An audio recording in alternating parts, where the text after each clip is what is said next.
Alright, welcome back to Kamen Rider Review, episode number 267. We are here reviewing the final 4 episodes of Kamen Rider 01, which are 42 to 45. Yeah, it feels like this is supposed to be like a movie for Kamen Rider, because it feels like this is just a long epilogue, kind of, because this feels like this was basically in addition to the story, because if you watch 41, it seemed like the story is practically over. And this seems like almost like a minor season 2 for this one, because a little bit of time has passed by. Hanabi wants to kill humanity, and so then he's like, basically encouraging Hemikers to revolt against humanity. So kind of going back to the way it was at the start of the series, and there's kind of a reason for that. Well, a little bit anyways. So at one point he's fighting 02, Kamen Rider 02, and then Is killed.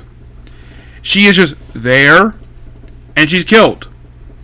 Yeah, the writers actually had the balls, basically, to kill a character like her, who had been in practically every single episode. She had been there since episode 1. Never missed an episode. But don't worry, the actress is here for remaining 4 episodes as As, the basically an artificial intelligence messenger of the Ark. Basically, we're doing a second Ark story. ARK. So, Hanabi, of course, had killed her. Yes, Hanabi killed another hemorrhoid, which this is the first time that he has kind of done this. But I don't know how people felt about this when she had to die. And well, I'll talk about it in a bit. So then Atsu goes into a depression. So Ark's messenger gives him a brand new driver, the Ark 01 driver, where he becomes Kamen Rider Ark 0 in this white suit.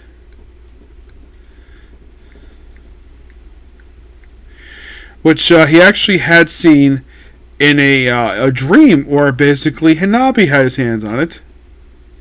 And here it is. That's the suit he wears. And he wears this suit for about 2 episodes. Yeah, like him being this thing, of course he attacks Hanabi with the thing, and everyone's like, what is going on here? And then he basically, like, because he's so depressed, he really hates Hanabi. Yeah, so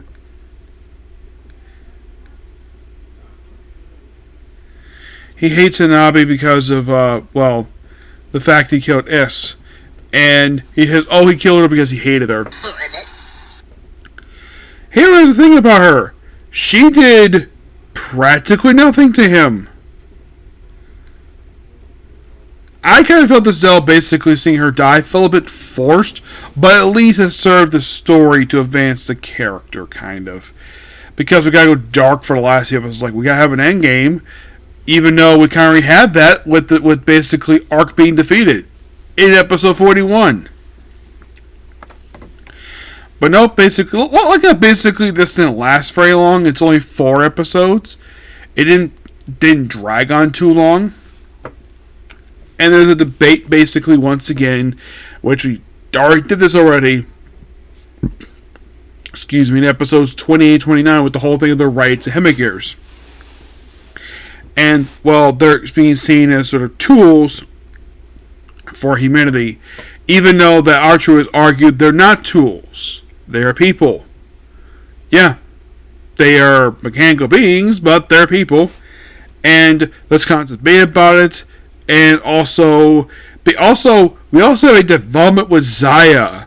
Now, I think anybody watching the show must have felt this little guy. He must have founded Zaya because he's the president of the he's president of the Japanese branch. Like, oh, maybe he founded Japan. No, he was appointed. And then, of course, we have a brand new director. A new president. Yeah, and this becomes really weird. Because, of course, basically, we got to... And this is interesting. So,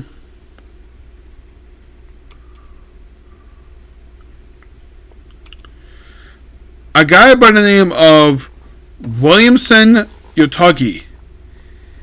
Yeah, the way they introduced him is weird. It's like he just shows up, and then they do this weird thing they established in the previous episode where they just shove guys' chairs to the side, and look, here's a brand new chair because we have a brand new president. This was silly. I'm like, what in the world? This felt very forced. Like, this is more forced than the death of Ice because, because the guy had a hand in the creation of Ark, that he is removed from the president. Like, fine. I get the fact basically he was removed as basically president of hidden intelligence, but it's like, oh, don't worry, you have a new position as the section chief of the 1000 Division. The robot dogs. But of course, he still keeps his driver. So then, of course, Guy, Fu, and Ya go after Ataru, who's basically looking for Hanabi, and he goes to Daybreak. Yes. Now, of course, at this point, Daybreak itself does not play a role in these episodes. As a matter of fact, when we go inside their headquarters, that's the last time I've seen the whole show. I don't know if it shows up in the Zero One movie. I don't know because I haven't seen it yet. So he's looking for Hanabi. He's not there. As a matter of fact, Hanabi never goes back to the hideout. Yeah, you never see him inside this hideout. Like, it's something Ataru is here. I mean, first time he's been here since, like, before, like, episode 10. And he's here. And then, of course, and we finally figure out what's going on with Jin. Because it was a complete mystery for quite a while. Of, like, wait, wasn't he destroyed in episode 16? And then he just came back with a new thing to his ear for a new Hemigear thing. And we finally figure out how in the world he got revived. Williamson revived him to keep an eye on Hanabi. Yeah, when in the world this happened? Because this felt as though when it comes to Jin coming back, this felt completely random. So this guy is the one running back. Oh, and it's really also, yeah, it does know him because he used to be in charge of the R&D division, and now he's the president. Why in the world they appointed him is a complete mystery. And also, it seems like Zaya's involvement in this series at this point, it's like, yeah, they're heavily involved for a lot of the show. I guess for these final few episodes, let's just almost rip them out of the series because they don't play a role at all. Also, he assumes that Ames is still part of the company, even though that we also have a bit of almost rioting going on in these episodes. Where, yeah, shows like, oh, you don't have a job. So, oh, I do have a job. Captain Ames, and is no longer on Zaya's control. It is now a government agency again. And then at this point, when that happens, he leaves. Never seen her from again. It's like, what was the point introducing this character if you could do nothing? So, oh, by the way, also when Guy, Fua, and Ya were basically to confront him, now Guy gets his driver destroyed during his fight with Ataru. This is before he went to Daybreak headquarters Daybreak, and Fua and Yao get their data erased, and now Fua does transform one more time with a different progress key in his driver. In the case of Yao, once her data gets erased, she never transforms ever again in the show.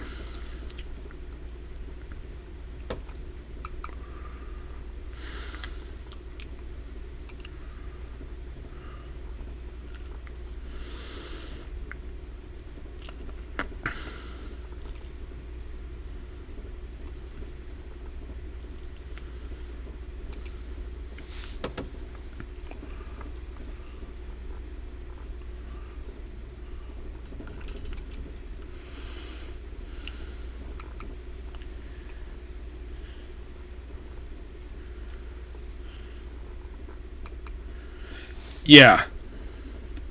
Oh, by the way, he's only here technically for about 2 episodes. He pops up in the first part and second part, and he's done. Yeah. Oh, and Alter has a fight with Hanabi, and then during the course of this fight, Jin is killed by accident, and then he stopped using the Arc 1 drive for a bit until basically the final episode. So then, of course, he ends up fighting Fua in 002, and then Fua's driver is destroyed, so he can't transform ever again in the show. You're like, really? Yeah. He can't transform again.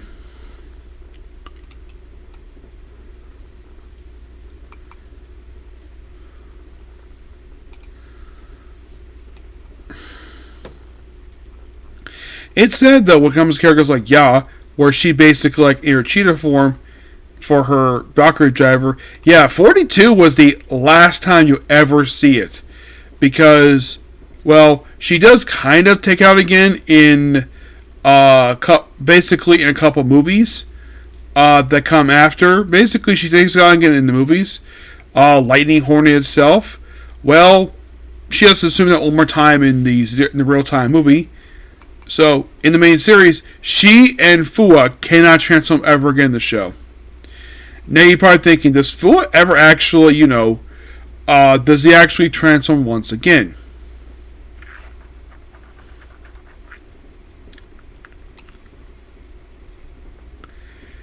Well, in the case of his original shooting wolf form, which was his default one we started the show with, this one he does not ever. He does briefly assume this in 42, but he doesn't assume again until a little bit later. I think he does get fixed. You think, okay, punching Kong. Yeah, this one was done quickly. He does assume this once again somehow. The not that one. Rampage Vulcan, the one he assumed a lot throughout the remainder of the show. This one in particular, by 43, he can't assume it ever again until the movie. Yeah, it's like basically, well, for a lot of these characters, it's like, oh, we're assuming these roles again in the movie just cuz. Yeah.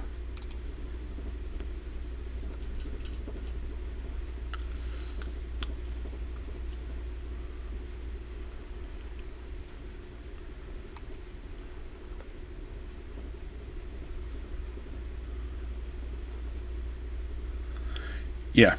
But, so, after June is killed, it looks like we're about to have a full-blown war between the humans and the Hemigears. And there's some malice thrown in there, because the whole thing is like malice. So, and then we lead to the big battle in the final episode between Hanabi and Altaru. So, there's this sequence where he's like debating himself, and then he talks to Zia briefly, which is the first time he's done that since episode 39, I think it was. It's been a while since he talked to the damn thing. Actually, it was like 41, I think it was. Where we see his father again in the show, even though he died in a flashback. This is the one who's the Hemigear, the one who raised him. Where he gives him the 01 driver. First time he's had it in his hands since episode 39. Yeah, because he's been doing Rider 2 for a little while. So he doesn't, he looks like, and the way he brings it out, it's like the Rider 2 kind of functions the same way as the Zia satellite on Earth, the signal, where recreate the 01 driver, and then he transforms back into the original 01 default mode. Well, the beginner's form he assumed when the show first started. You're like, really? He put this back on? Yeah, he put on Rising Hopper again. Which, by the way, first time he assumed that since episode 38 of the show. Yeah, that was the last time he ever officially put this suit on. It was kind of interesting to see him basically Okay, so it's realized. Let's see. Yeah, so it's realized Hopper. That's what it was. I thought it was Shiny Hopper. I thought it was basically the Rising Hopper. No, this is actually realized Hopper. It looks like the regular 012 with slight updates, and he does assume it. This was the only time he assumed in the main show in the final episode. He does assume it, but it's you can think of it as basically him put on the first suit once again, just about Hanabi. And then, of course, by the way, during fight with Nabi, his Arc 1 driver is destroyed. That's when they bring in, of course, the original driver. And then he battles Hanabi and basically destroys his driver. And he gets damaged, but he's not killed. And everybody is kind of calming down. And we kind of see what happens next to these characters. Fua becomes sort of a peacekeeper who has super strength now, and he can rip off a door. He says, "Oh, I'm a comrade for peace." And he's Vulcan. Yaya basically has put in charge of the. Well, she's still in charge of Ames, but Nika has joined Ames. A Hamagir joined Ames, which that was quite ballsy. In the case of Guy, it's shown that his driver was restored, despite the fact it was destroyed by Arc 01 in episode 43. It's back now, along with its key. Now, I'm guessing at some point off screen that Atsu must have rebuilt the damn thing after he broke it. And then we see, he's basically made a bunch of Thouser's, basically little robot dogs. The VP himself basically is, well, we do see a prior with the whole conflict where he's like bowing and apologizing. He doesn't do a lot in these final episodes. And there was talk of basically having him replace Atsu as president of the company. He's like, no, I'm the best number 2. Yeah. And Susan is there too. By the way, she actually does something she never did the whole show. She actually slapped the director guy in the face, which is something she never did before. And, well, and then we had this couple of really interesting scenes happen toward the end of this. So, despite basically the arc drivers for Hanabi also gets a brand new suit now. So, Matchmakers.net, their new task now is no longer be terrorist, but basically their job is to keep an eye on human malice to make sure Arc doesn't rise again.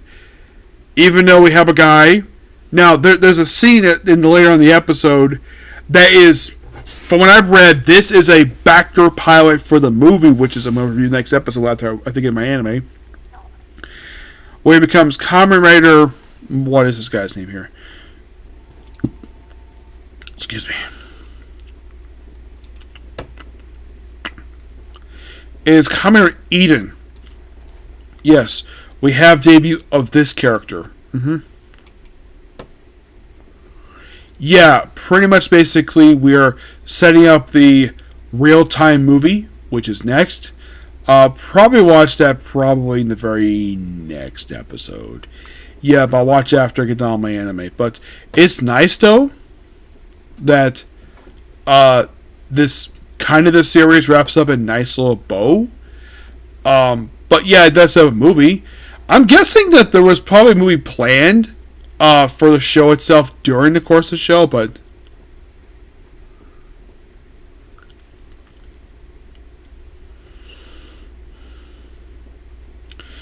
yeah. So apparently, this is something interesting. So this is the first time this is Blade, but if 5 villain is not killed.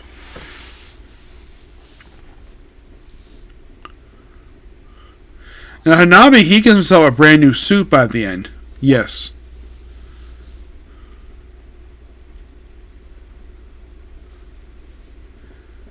And this is also the first time since Kuga where both belts were destroyed.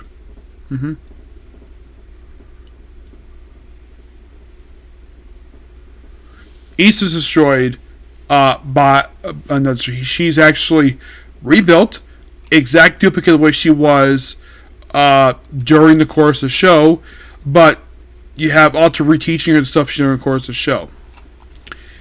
And that's it.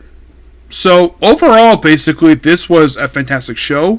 Yes, I did play much movie, but before I talk about final thoughts, there were other things basically playing for the whole redemption with Guy and Zema's relationship with the series. So there apparently was an extended relationship arc planned for Guy and Guy Enterprise's relationship with the original script version of Arc 1. The Tificus scan revealed the true identities of Arc 1 and Zero 2 were originally two people, but delays in production reduced episode count, resulted in identities both persons said. That kind of makes sense. The reduced episode count, that kind of makes sense due to the delays. I probably think that given the fact that a lot of the Kamen Rider shows tend to be about 49, 50 episodes apiece, I'm guessing they're probably supposed to be about a few more episodes here, but COVID delayed it.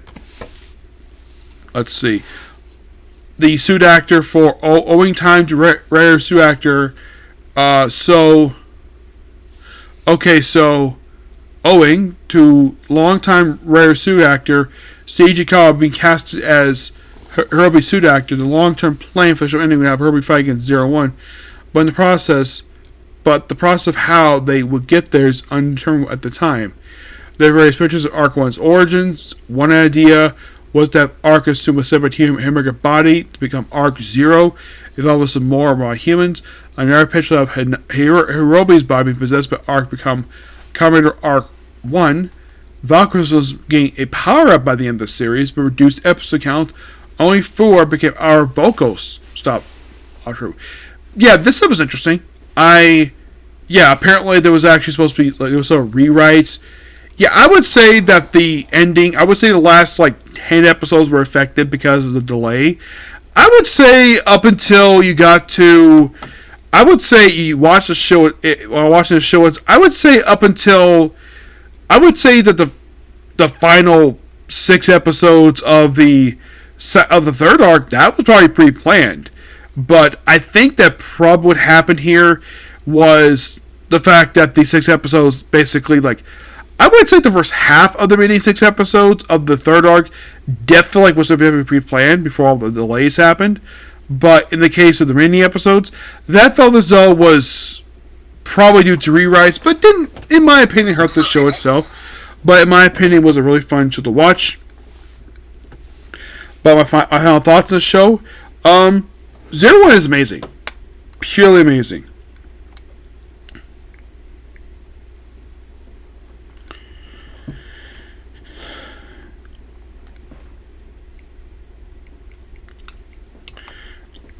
Would you recommend to people? Oh, yes, definitely. I would definitely recommend basic people to watch this show. Yeah. Plus, of course, the Blu-ray is fantastic. So, I am planning on watching Zero One's movie right after I watch the 5 anime. So, I have a comic core I'm going to do next, and then basically next is going to be, next is going to be Hell Mode. That's next. Okay? Thanks, you. Please like, comment, subscribe. Okay? Bye.